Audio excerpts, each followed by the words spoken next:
In that very moment, I wasn't thinking straight, so I was very scared. My heart was beating very hard. I was afraid to die.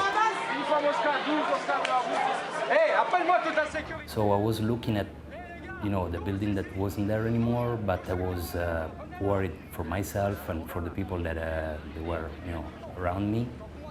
My first reaction was to stay there, look around, see if someone needs help.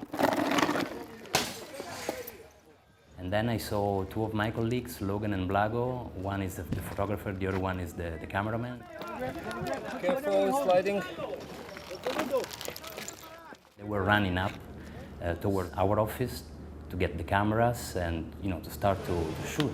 I need a line here. Okay, wait. Yeah. Guys, we need a line. Be careful now. Watch your footing. Come on, guys. Slowly. Go. This side. Stand by. Wait. Got it. 1 second. Okay, we got one coming out. 1 second. We got you. It's okay. Easy.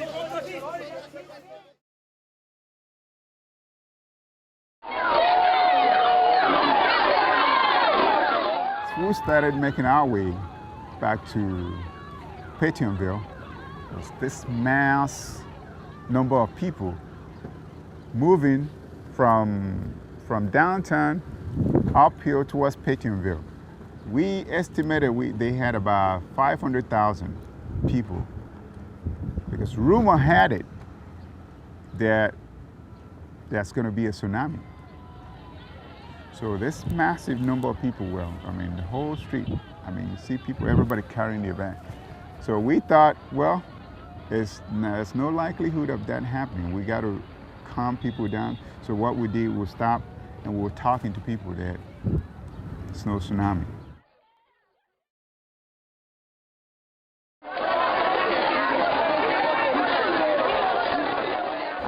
When the sun went down and there was no light, there was no electricity, nothing. It was a nightmare because we couldn't see where we were going. Half the time we're like, are we on people or are we on? So I was in front of the car. I was basically, I walked and run the whole time to make sure that we weren't hurting anybody more than they were and stuff. And I had people screaming at me. I had people taking me, asking for help. We were trying to take people, taking them out of places. I remember this poor lady coming to me. She gave me a baby. I assumed it was her baby, but it was dead. It appeared to me to be a little girl, and I looked at her, I said, I can't do anything to help you. And I gave it back, and I felt useless.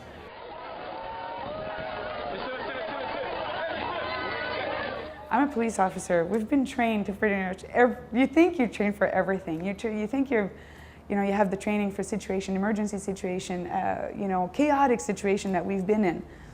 But for something like this, that's when you go, I am completely useless.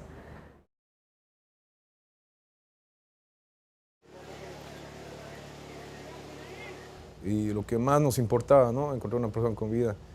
Me acuerdo que según el comandante, teniente coronel diplomado de Estado Mayor Henry Laredo Espinosa, más un oficial del ejército boliviano, ingresaron porque escucharon ruidos debajo del escombro, a unos 3 metros. Ingresaron y a duras penas, como no contábamos ese momento con herramientas de zapa, estaban excavando con sus manos. Sacaban toda la tierra, las piedras, y encontraron, creo que a un staff brasileño. Posteriormente lo localizaron dentro del agujero de 3 metros. Lo localizaron y trataban de sacarlo. Pero como habían varias réplicas de sismo, era muy peligroso. O sea, nos comentaron que el comandante nos dijo que ese momento lo agarró al staff brasileño, se agarró con el oficial más del ejército boliviano y se pusieron a rezar los 3. Salieron y el staff brasileño, muy feliz, emocionado, ese momento dijo, ¡Viva Bolivia! Así que en forma de felicidad, de alegría. Lo abrazó al comandante y todo el mundo, por la emoción que ha visto ese momento, la felicidad, aplaudieron.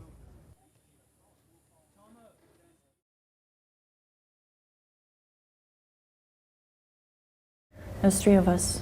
There was Karimu, Tamu, and myself.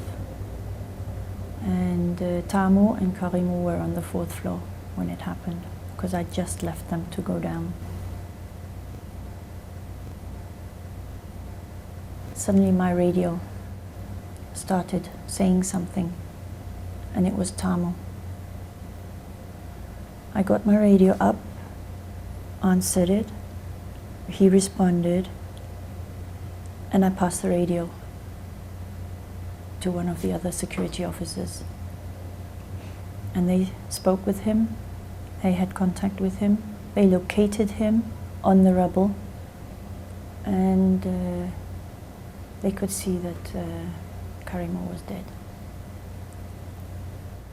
And they couldn't get Karimu out, although they could see him, because they were concentrating on Tamu, of course. During that night, he was okay, and then during the day as well, but they couldn't get him out. They were digging, but they couldn't get him up. He stayed there a following night, and they got him out the following morning. But they had to move a lot of stuff.